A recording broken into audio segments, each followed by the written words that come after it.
It's not a straight horror movie. There's an uneasiness and a creepiness to it. There's a paranormal aspect to it.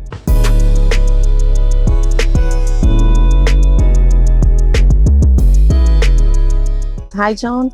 Hi, Jana. How are you? I'm doing fine, and you?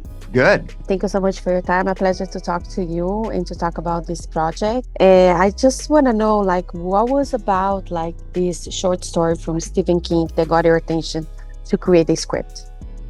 I think it dealt with certain themes that I thought were worth exploring. I mean, one about the burden of sadness and loneliness that you carry, whether you're a little boy or an 80-year-old billionaire, a sense of loss that stays with you and how you can bond over loss. I think also the idea that it's a little bit of a paranormal coming of age, as well as the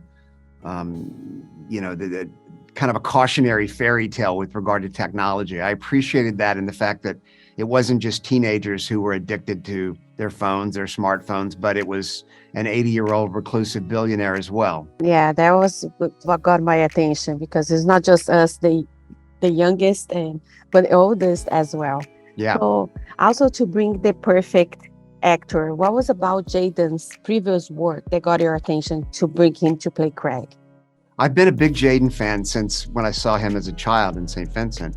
And I watched everything he'd been in and thought, this guy's a really fine actor. And one of our producers, Carla Hacken, had worked with him on Book of Henry. And John Schwartzman, my DP, shot Book of Henry. And so I asked John, he goes, oh, he's fantastic. Just, if he's right for the role, just hire him. This guy's great. And I needed someone to play from 15 to 18 or 19. And I knew that would go beyond just like, oh, he wears different clothes, or we're going to do his hair slightly differently. I knew that it would take a really fine actor to kind of manifest that in a physical way, how he walks, how he carries his backpack, how he slumps or doesn't slump, all those things. And so when I met Jaeden, I just knew. I mean, he came over to my house and we talked for a couple of hours, and I just said, Ben, this is the guy. And it's a lot to ask because he has to carry the movie. Yeah, he's a great, I think he's a great actor, and he has a bright future. Also, like those scenes with that he interacts over the phone. How was that for you, like on the direct side of? Can you talk a little bit about it? Yeah, I mean, with him talking on the phone to Mr. Harrigan, you mean? Yes. Yeah, it's interesting because you don't want it to be like, oh, he's going to call Mr. Harrigan again now. You want it to be a little surprising. I think we understand what's going on with him and where he is as we chart his course during the story. But more than anything, it's just, having discussions with Jaeden about how does he talk to Mr. Harrigan over the phone. It's different than how he talks to him in the room when he's alive. And I think we decided that just to make it as normal and as conversational as possible, given the situation he's in. And that it felt like he really was talking to Mr. Harrigan. And I think Jaeden just jumped all over that, and he's such a fine actor. It was a real joy, and it's a lot, and it's hard to do. Just you talking on the phone with nobody talking back. Exactly. And how was your collaboration with Donald Sutherland? I've been a huge fan of Donald for so long, and so when I read the novella and decided I wanted to adapt it, his voice just was ringing in my ear. Some of the dialogue that Stephen King had written for him. I just heard Donald's voice. So when he said yes, I was very, very happy. And it was, one of the highlights of my career to be able to work with him. Yeah. And what was your biggest challenge as a director? I think the biggest challenge was you've got a small town in Maine. You've got a small world, if you will, because a lot of it takes place in a mansion. But you had universal themes. So making it feel like some of these universal themes could take place in a small town. I think also wanting to add to, because it's not a straight horror movie, there's an uneasiness and a creepiness to it. There's a paranormal aspect to it.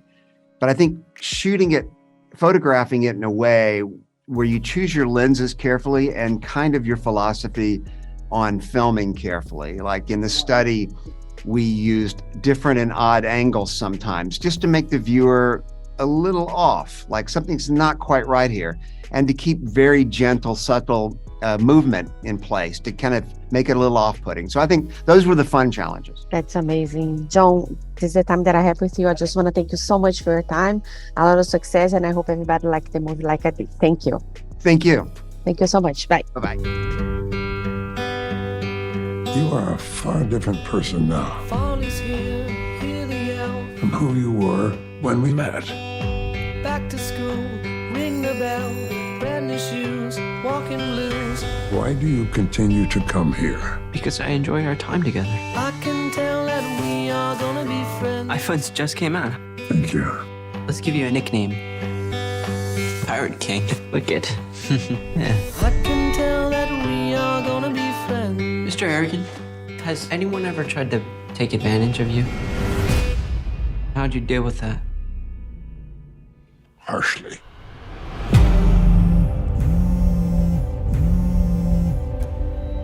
Hey, Dad. Hey, buddy. I've got some really bad news.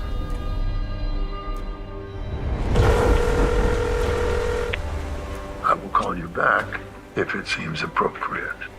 Mr. Harrigan, I wish that you were here. I got beat up pretty bad at night. I want him to get what he deserves.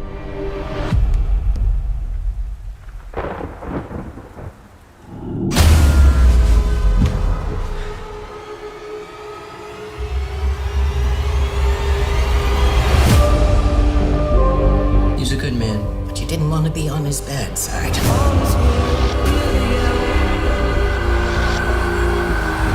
If Mr. Harrigan had anything to do with anyone dying, that made me an accessory. Back to school, ring the bell. It's a tragic accident, that's all.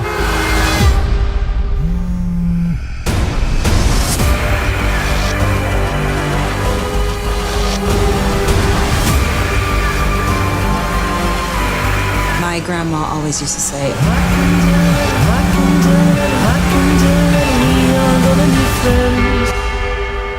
a person shouldn't call out unless they want an answer.